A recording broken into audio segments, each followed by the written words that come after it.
Assalamualaikum warahmatullahi wabarakatuh. Halo, hai, apa kabar Sobat Imajiner? Ya, yang selalu menjadi harapan kami Anda semua dalam keadaan yang baik, tetap sehat dan tentu bisa tetap menikmati kebahagiaan bersama keluarga dan orang-orang di sekitar Anda. Bagaimana dengan ibadah puasa Anda? Masih lancar terus? Ya, yang menjadi harapan begitu ya, kita bisa melaksanakannya dengan baik sehingga ibadah puasa di bulan Ramadan merupakan ibadah yang bisa diterima oleh Yang Maha Kuasa. Sobat Imajiner, berkaitan dengan masalah puasa, ada kadang-kadang kan ya orang yang biasanya ngomong banyak tetapi dia mengatakan lagi puasa bicara. Tapi satu hal yang tidak mungkin kalau kita juga melakukan puasa bicara, tidak ngomong ya, karena itulah alat komunikasi utama yang kita lakukan ketika kita berkomunikasi dengan orang lain. Ya, bisa komunikasi person per person, ada juga komunikasi dari satu pihak yang itu tentu sasarannya adalah masyarakat umum atau publik. Nah, ada kadang-kadang terasa dalam diri kita bahwa ketika ada kata-kata yang disampaikan, ada bahasa yang diucapkan, ini kadang diterima oleh publik atau masyarakat biasa-biasa saja tanpa greget, atau kadang ya dikatakan memang tanpa makna, karena mungkin masyarakat atau publik mengetahui bahwa apa yang disampaikan mungkin tidak sesuai dengan kenyataan dan lain sebagainya. Oke, untuk kali ini Imajiner Group mengangkat tema bahasa di bulan puasa. Kita simak obrolan berikut ini. Yuk, dukung Imajiner dengan subscribe, like, and share. Jadi cara bahasa itu sebenarnya ada yang perlu kita renungkan ya. Akhir-akhir ini kita sering mengeluarkan kata, kalimat, atau mengambil diksi-diksi yang sebenarnya semua bahasa itu kan untuk publik, ya kan? Konsumsi masyarakat. Konsumsi publik, konsumsi masyarakat. Karena itu alat komunikasi. Iya. Nah, persoalannya kadang-kadang muncul distorsinya adalah bahwa apa yang menjadi pernyataan, apa yang menjadi pilihan kata itu tidak sesuai dengan kenyataan, tapi seolah-olah dipas-paskan biar orang meyakini ini sebuah kenyataan, pokoknya kayak gitu. Iya, itu satu bisa jadi begitu. Kedua kali kadang sudut pandangnya beda. Ya. Betul.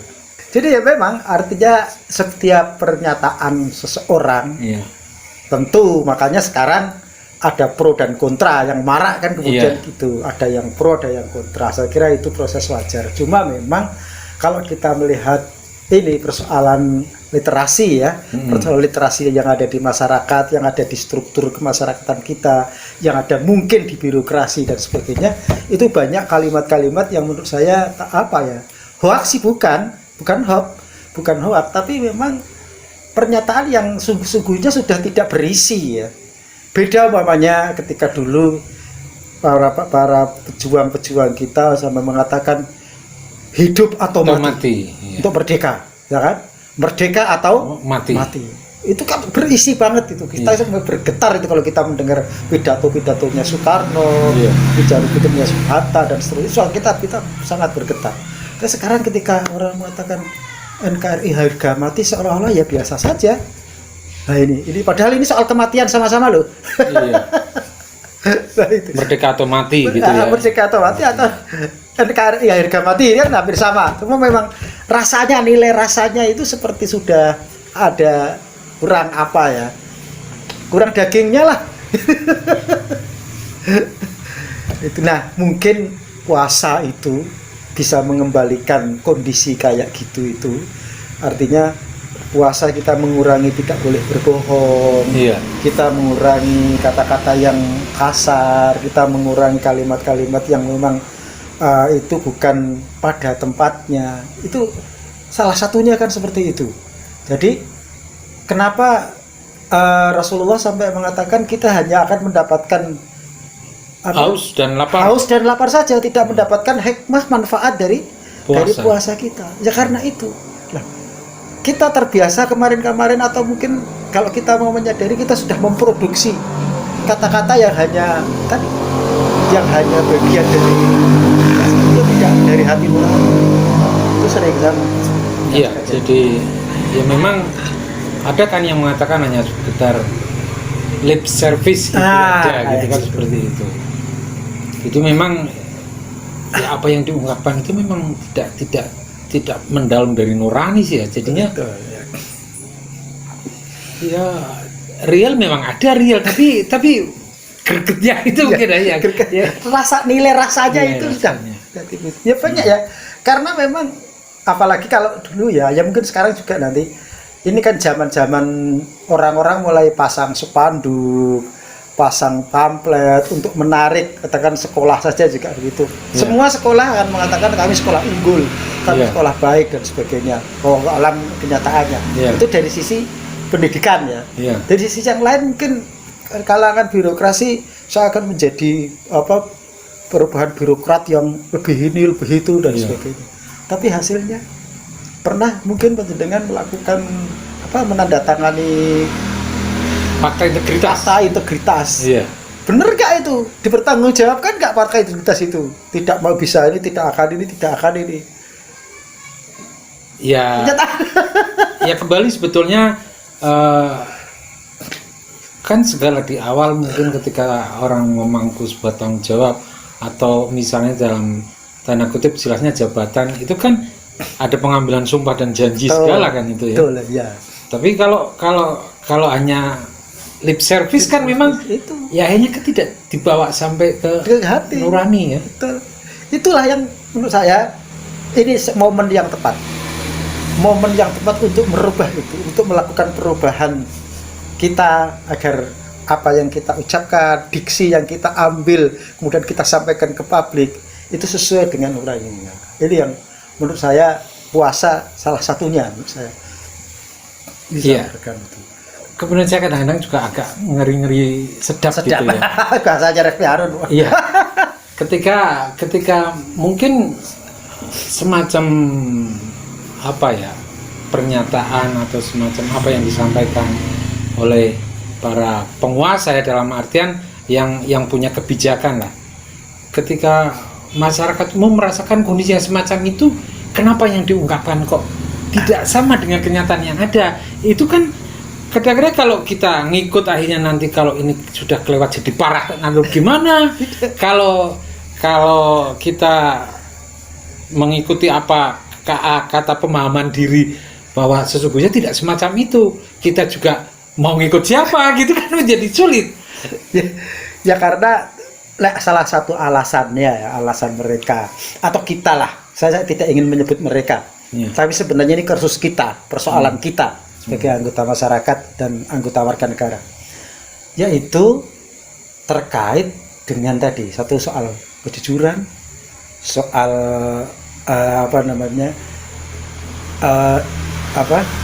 soal tadi soal jati diri kita sebagai bangsa dan seterusnya yang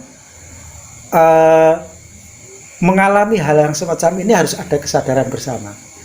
Saya akan bisa mengatakan, itu biasa dalam dunia sekarang, apalagi medsos dan sebagainya, sehingga cara pandang tadi bisa berbeda. Bagi Anda akan mengatakan ini benar, bagi orang lain akan mengatakan itu salah. Cuma kalau kita rasakan kita bicara non sewu ini soal mudik aja lah. Pernyataan-pernyataannya kan sepihak ada yang melarang mudik, bahkan sampai terjadi sepihak ada yang membolehkan, sepihak, dan ini kan bagi saya yang biasa mudik ke sana kemari kan jadi repot juga ini, masyarakat dibingungkan dengan. Jadi ya mungkin apalagi kalau ada yang mau menelusuri kan kenapa misalnya dilarang mudik. Alasannya kan ada kan tentunya kan ya. Maksudnya menghindari terjadinya mungkin interaksi lebih banyak orang lagi, sehingga ini beresiko untuk misalnya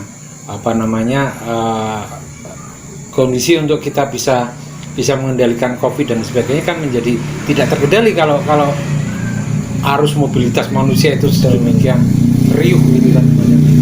Ya semoga tujuannya baik semua ya. Kita berhusnudzon lah pada pengambil kebijakan bahwa ini begini untuk kebaikan. Tetapi pro kontra memang tidak bisa dihindari ya. Nanti kita bahas sendiri soal mudik ini memang peristiwa budaya Iya. Tidak sekedar apa namanya ritual tahunan, tapi ini sudah menjadi peristiwa budaya.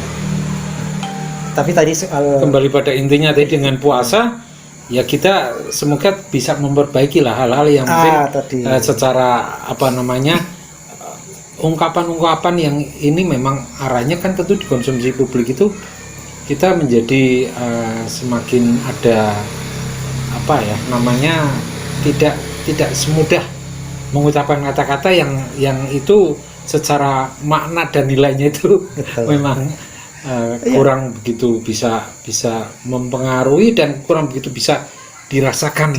Pas oleh publik gitu kan. Ya sebenarnya kalau kita runut dari soal bahasa ya, kenapa bahasa itu bisa dirasakan?